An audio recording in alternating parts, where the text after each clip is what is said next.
Ce matin, toutes les commissions ont donc été adoptées, votées sans débat. Une décision majeure prise également ce matin, c'est la radiation de Barthélémy Dias de l'Assemblée nationale, votée par le bureau du Parlement. Une décision néanmoins regrettable selon quelques membres de la société civile. Et puis, démarrage de la campagne agricole 2024-2025, la décision de collecter 300 000 tonnes de graines d'arachide ne trouve pas écho au niveau des agriculteurs du bassin arachidier, trop ambitieux d'après eux. Leur réaction qui sera donc disponible dans ce journal. Voilà tout pour l'essentiel des titres. Le développement, c'est tout de suite.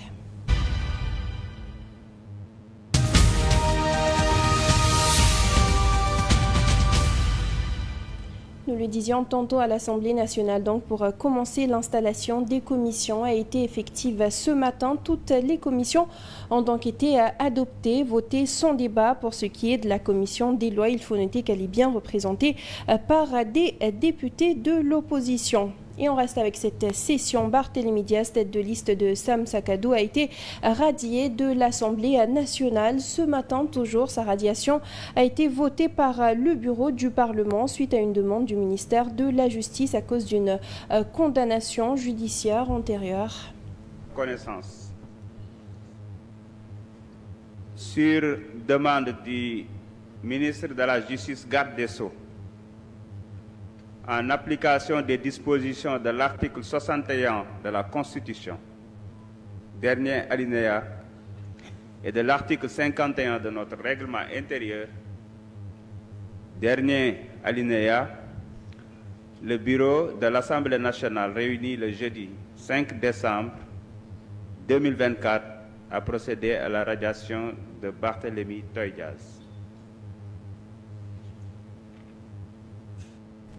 Et sur cette décision, plusieurs membres éminents de la société civile ne sont pas en phase. Selon Seydi Gassama, directeur exécutif d'Amnesty International, section Sénégal, le Parlement devrait respecter le choix du peuple dès lors que les autorités, dit-il, n'ont pas fait de recours contre la candidature de Barthélémy Dias au fin de l'annuler conformément à la loi. Elle devrait le laisser exercer le mandat qu'il a reçu du peuple sénégalais. D'après Seydi Gassama, une cause qu'Aluntine a également plaidé, parlant d'un coup dur contre la démocratie si le maire de Dakar était relevé de sa fonction de député. Une note d'économie à présent avec le démarrage de la campagne agricole 2024-2025. La Sonacos ajuste ses ambitions et vise la collecte de 300 000 tonnes d'arachide. Lors d'une visite à Louga, son directeur général a remis un premier chèque de 22 millions de francs CFA à un opérateur privé stockeur. C'est pour nous une occasion de montrer notre attachement à l'excellence opérationnelle que nous voulons démontrer par des déchargements rapides et des paiements rapides. Et c'est comme ça que nous voulons travailler avec nos partenaires, les opérateurs, à chaque fois, et c'est notre engagement vis-à-vis d'eux. On leur a promis que dès qu'ils amèneront leur chargement, nous aurons à décharger rapidement et les paiements s'effectueront très rapidement. Et c'est ce que nous avons fait aujourd'hui. Nous, tout ce qu'on recevra comme quantité, on paiera exactement ces quantités selon les prix qui sont convenus. Parce qu'en dehors du prix de 305, il y a le prix, la marge des opérateurs, il y a aussi le prix du transport et le prix de la manutention. Après cela, nous entrerons en usine et c'est là où on va découvrir exactement quel est le volume ou bien le poids des amendes d'arachide que nous aurons. Ça, c'est les opérations industrielles qui nous le feront savoir et on n'en est pas encore à ce niveau. Nous avons un objectif, suivant une discussion qu'on a eue avec le ministère de l'Agriculture. Pour la Sonacos, nous avons pris un quota de 300 000 tonnes pour l'année en cours. Et ces 300 000 tonnes, avec l'appui de nos partenaires opérateurs, nous passons bien l'atteindre. 300 000 tonnes, c'est donc l'objectif visé par la Sonacos et le ministère de l'Agriculture. Mais selon le secrétaire général des agriculteurs du bassin arachidier, c'est un objectif trop ambitieux de la part des autorités. Il soutient qu'ils vont revoir leur copie à la baisse. La production n'est pas au rendez-vous et qu'on a estimé 700 000 tonnes, mais j'en doute exactement qu'il y aura même les 700 000 tonnes. Et avec les 700 000 tonnes, même, il y a la consommation locale, il y a les réserves aussi, et il y a les semences qui seront achetées pour avoir les 500 000 tonnes. J'en doute. Donc, espérons de voir en fin de campagne ce que ça va donner.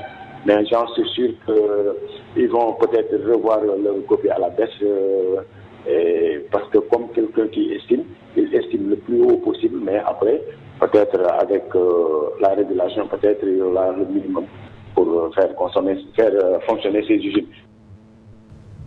Économie toujours inciter le secteur privé national à investir davantage dans le secteur minier. C'est ce que veut la Confédération nationale des travailleurs du Sénégal dans un atelier tenu ce jeudi avec plusieurs partenaires. L'organisation a dit vouloir porter le plaidoyer à l'attention des autorités gouvernementales. Tout à fait. Le secteur minier est un secteur important pour l'Afrique qui occupe beaucoup de travailleurs. Voilà, donc, quelles sont les conclusions les plus importantes? Tout d'abord, nous voulons donc renforcer la force de nos syndicats. Nous avons déjà des syndicats assez forts qui sont affiliés dans des organisations internationales comme Industrial, mais il y a encore aussi beaucoup d'organisations qui sont faibles, qui doivent encore se développer. Le thème de la santé et de la sécurité dans les mines est toujours une de nos priorités. Nous allons essayer d'aller au ministère des Mines pour donc défendre les priorités sur lesquelles on a fait la réflexion ici pendant cet atelier. Dans le secteur de l'éducation à présent, 14 mois sans bourse à l'UQAD, les étudiants en master sont sortis à déverser leur colère dans la rue. Ils ont décidé de se faire entendre et exiger des autorités le paiement sans délai de leur bourse. Nous sommes fatigués. Depuis ce matin, nous ne pouvons pas avoir accès au campus. Depuis 6 heures, je peux dire que nous sommes là dans la rue et nous ne pouvons pas avoir accès au campus. En particulier les étudiants de Master 1 et certains étudiants de Master 2 et quelques étudiants de la licence 3. On a eu à remarquer qu'il y a certains de ces étudiants qui n'ont pas reçu leur bourse il y a de cela 14 mois. Une chose que nous avons défendue par les idées, une chose que nous avons défendue sur le terrain. C'est un peu compréhensible quand même, parce que parfois tu rencontres des étudiants à master, même des pères de famille qui te tendent la main, et te demandent du ticket pour aller se restaurer. C'est vraiment difficile quand même, c'est difficile pour un étudiant. Et puis direction Louga, la dénomination du lycée de Koki suscite une vive opposition parmi les habitants de la commune, considérant le choix du nom comme étant une anomalie. Ils appellent à une large concertation. Il y avait un décret du président sortant, le président Macky Sall, qui avait pris la décision de donner le nouveau lycée de Koki un nom du nom de Sakoki Ndiaye. Alors, les fils et les petits-fils du chef de village de Koki se sont levés tous ensemble, unis, pour décrier, comme ils le disent, cette injustice. Mais il se trouve que le maire qui était là n'a pas voulu passer par la bonne voie et ils sont levés pour donner ce nom-là à un nom qui ne convient pas aux populations de Koki. Et puis le Parlement panafricain a lancé ce jeudi à Dakar l'événement commémoratif sur la promotion des synergies panafricaines pour la justice et les réparations. Durant donc 3 jours, le Parlement sera en consultation avec les médias, la diaspora et la société civile. À terme, les parlementaires veulent mettre en place des lois pour réclamer justice de tous les oppresseurs du continent. Les chefs d'État d'anciens pays qui nous avaient colonisés viennent pour nous dire on vous demande les excuses. Non, ça doit être transformé dans un plan concret qui va restituer la dignité à toutes les familles, à tous les pays qui ont souffert pendant ces périodes où l'Afrique a été colonisée. Nous, maintenant, on travaille pour que notre jeunesse ne soit pas colonisée encore. Il faut que nous, en tant qu'autorité, on travaille pour donner l'emploi digne à notre jeunesse. Ça, c'est le rôle du Parlement panafricain de travailler sur une loi modèle type. Nous sommes prêts pour travailler ça et on va partager cette loi modèle type pour tous les pays qui sont membres du Parlement panafricain, qui au niveau de chaque pays, on peut avoir une loi qui permette les chefs d'État, les pays membres, les pays qui ont été en souffrance dans ces périodes-là de colonisation, d'avoir une seule voix pour négocier avec tout notre ancien colonisateur. Diplomatie dans le but de renforcer ses relations avec le Sénégal. La Colombie installe officiellement son ambassade à Dakar. L'ambassadrice a présidé la cérémonie d'inauguration qui a eu lieu hier. Avec cette chancellerie, les deux États vont franchir une nouvelle étape de leur coopération. La République de la Colombie ouvre officiellement son ambassade au Sénégal.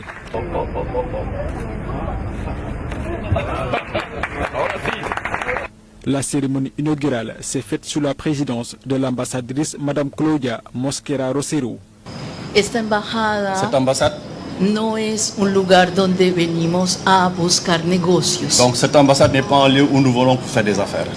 Venimos a buscar una conversación nous venons pour chercher une compensation. Así que estoy aquí para trabajar por todo esto. Pour tout cela. Estoy aquí para trabajar duro por la estrategia África-Colombia.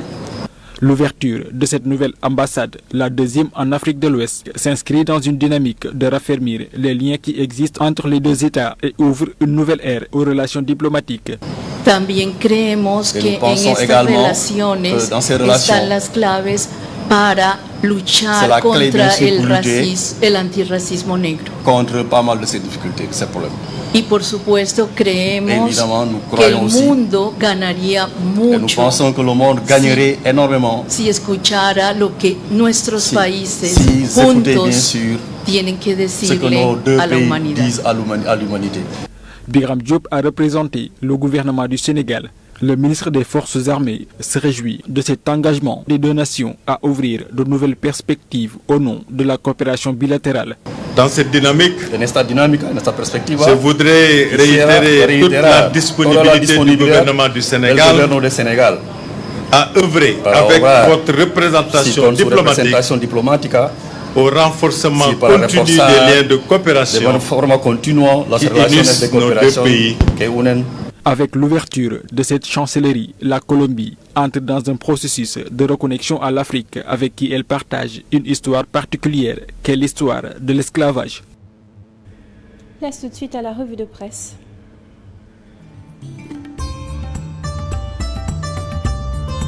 Bonjour. Les quotidiens reçus ce vendredi se font l'écho d'une saisine de l'Assemblée nationale par le garde des Sceaux demandant la révocation de Barthélémy Diaz de son poste de député. Bye bye Assemblée, a fait ça l'Observateur qui signale qu'après l'installation de la 15e législature lundi dernier, le garde des Sceaux, le ministre de la Justice, a officiellement saisi l'Assemblée nationale pour demander la révocation de Barthélémy Diaz de son poste de député. Hier, le bureau de l'Assemblée nationale a été informé de cette décision qui pourrait être communiquée aux autres députés dès aujourd'hui lors de la plénière consacrée à la ratification des commissions. Source A sur le même sujet écrit qu'après la procédure judiciaire entamée depuis hier par le bureau de l'Assemblée nationale pour la radiation de Barth, place à la mairie de Dakar. Cette décision de le virer de l'Assemblée nationale est prise par El Malick Ndiaye. Selon Vox Populi, le pouvoir veut porter l'estocade à Barth. L'Assemblée est actionnée et le maire de Dakar va tout droit vers la déchéance de son mandat de député. Pape Konaré Djeïté, chargé de la communication de Barthélémy Diaz, déclare dans l'école du journal que le pouvoir est dans une logique d'anéantir un adversaire politique gênant. Les écoles aussi notent que Barth sera révoqué aujourd'hui. Le ministre de la Justice en a fait la demande hier à l'Assemblée nationale. Et les raisons sont toutes simples. Il s'agit de la condamnation définitive dans l'affaire Ndiaga Diouf. Pape Djibril Fall va prendre sa place. Le journal rappelle qu'en application ici de l'article 61 alinéa 7 de la Constitution et l'article 51 alinéa 6 du règlement intérieur de l'Assemblée nationale, un député qui fait l'objet d'une condamnation pénale définitive est radié de la liste des députés sous demande du ministre de la Justice. S'agissant de la campagne arachidière, le Soleil annonce que la Sonacos se fixe un objectif de collecte de 300 000 tonnes. Le directeur général de la Sonacos s'est dit satisfait du bon déroulement et garde espoir que l'objectif sera atteint. Sud Quotidien aborde la commercialisation de l'arachide et parle d'une campagne à plusieurs vitesses. La campagne de commercialisation de l'arachide pour l'année 2023-2024 officiellement démarrée jeudi sur l'ensemble du territoire. Cependant, dans les différents points de collecte, les graines d'arachide se font désespérément attendre malgré la mobilisation des ressources financières de l'État et ses démembrements pour pour assurer le bon déroulement de cette campagne. Selon certains acteurs, les récoltes ne sont pas encore au rendez-vous. Sur le même sujet, Walf Quotidien note que c'est un rêve brisé des paysans à cause d'une faible production arachidière. L'État qui a fixé 305 francs le prix plancher du kilogramme risque de retourner les montants décaissés au trésor faute de vendeurs, car les rendements n'ont pas atteint les prévisions des producteurs qui, selon plusieurs acteurs, ont eu une mauvaise saison selon Walf. Le quotidien, lui, ne lâche pas l'affaire sur la levée de fonds. Dans un jeu de mots, le journal titre « L'État ne dit pas tout » pour dire que le ministre Diba n'a pas dit toute la vérité. L'État a cherché sur le journal 130 milliards. Le ministre lui retourne sur le marché financier le 13 et 27 décembre prochain. Enquête lui remet en cause les voyages du président Diomaye Faye, des déplacements coûteux pour une diplomatie en quête de résultats. Plus de 20 déplacements internationaux en 8 mois selon leur enquête, en attente de retombées concrètes. En sport, record se penche sur la Saudi Pro League, choc entre Al-Ittihad et Al-Nasr, Benzema contre Sadio Mané. Bonne lecture.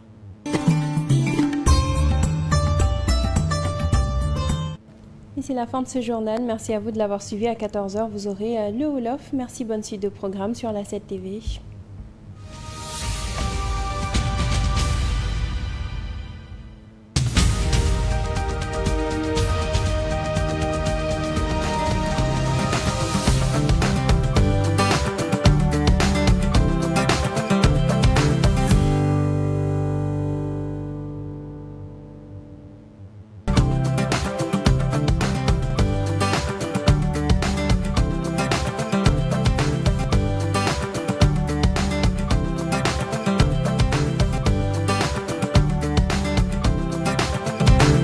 Set TV har kanami jëmmal télévision.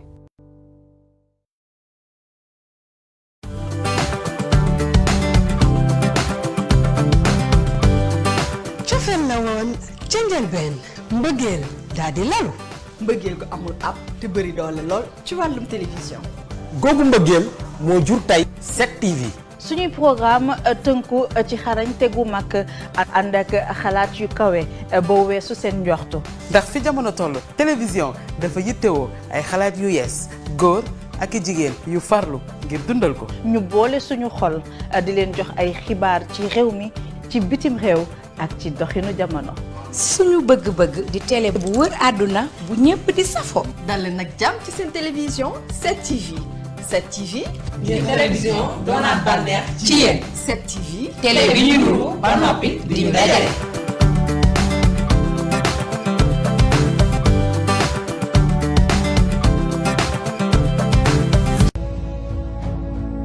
Cette TV, votre chaîne préférée, vous suit partout et vous pouvez la suivre presque sur toutes les plateformes. Sur la TNT, cette TV est au canal 10.